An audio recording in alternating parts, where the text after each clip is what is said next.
So how do you make something really pop in a painting? And we usually take some little steps towards the end when we get close to that finished painting. And I've got a couple examples here that I want to show you and how we're going to make it pop a little. So I've got this one here. And these are from a recent workshop I did on abstract figures. There's this one and this one. And they're similar, and they're probably going to end up becoming part of a series, but I need to make them pop just a little bit more to grab people's attention. And I can already see some possibilities of what I can do here. So I just want to point them out, and then we're going to slide over and see if we can actually do that. So on this one here, one of the first things, first of all, to make a color pop is you've got to have some dull colors around it, something that is not bright, it's desaturated, some would say dreary or dull, just to give you an idea. It's not something that would draw your eye in. And this has plenty of this beigey sort of dull color. Now, I like this here, and I've even got some silver foil in here. And so I can already see with the colors that I have here that it's just going to take a little bit to make some areas pop. And that's what's going to really draw the eye of the viewer in. So I love this purple in here. And I even like this turquoise. And possibly this is a little like a drabby blue-green here. So I'm going to play around with maybe bringing in just little bits of those colors. I'll show you how I do that. And the same with this one. I saw that even though I've got like this dull color around it, which is what we need really to make a color pop, is you can't make a color brighter than what it naturally is or stronger, but the way you make it pop is by putting it next to a color that is not strong. So, or not, I mean, this is a strong color in the sense it's dark and it's a grayish tone, and it's a solid, but it won't stand out. It will help another color stand out. So take a look at this red here. I already see, like, if I just come in with some areas of red, and even this blue and red together just pop so nicely. So let's just play around with these and see what we get.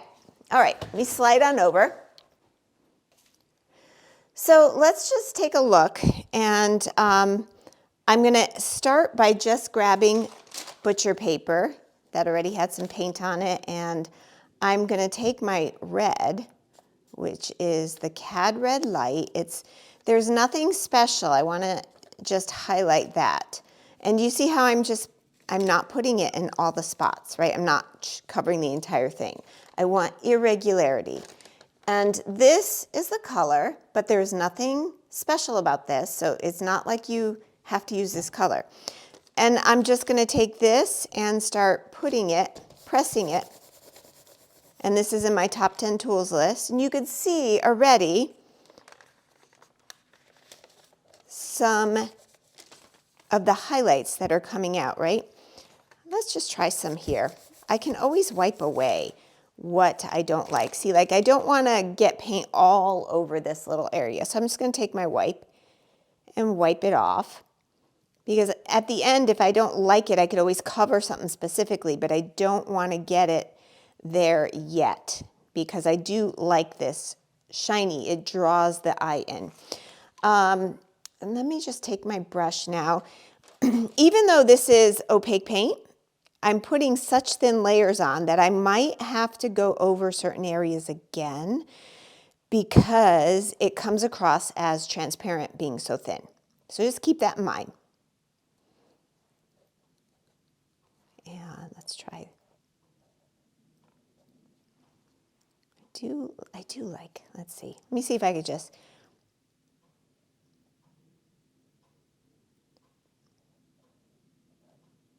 All right.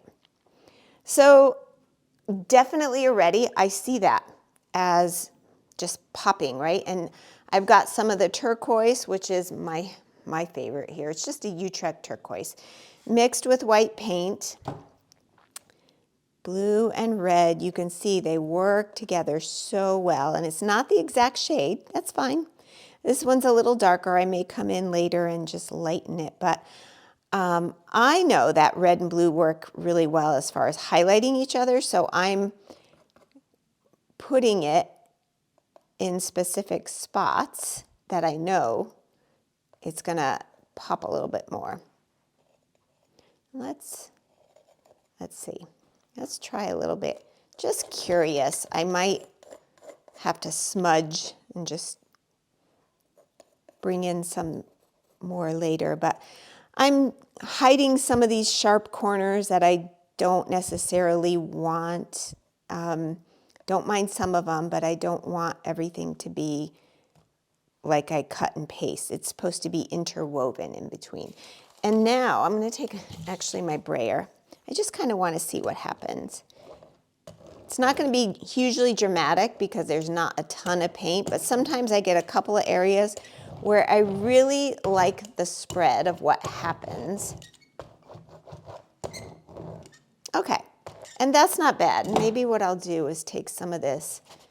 I don't want the colors all over the place.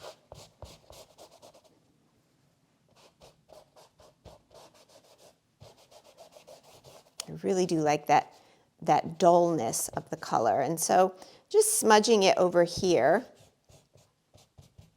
I think that's enough for me to, yeah.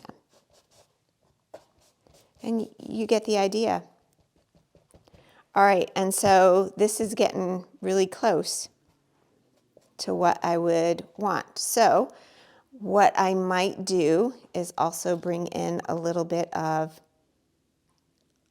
the pastels and potentially highlight some areas. And I'm not sure I want to do a ton of it, but just so you see that's an option. So let's smudge this a little bit more.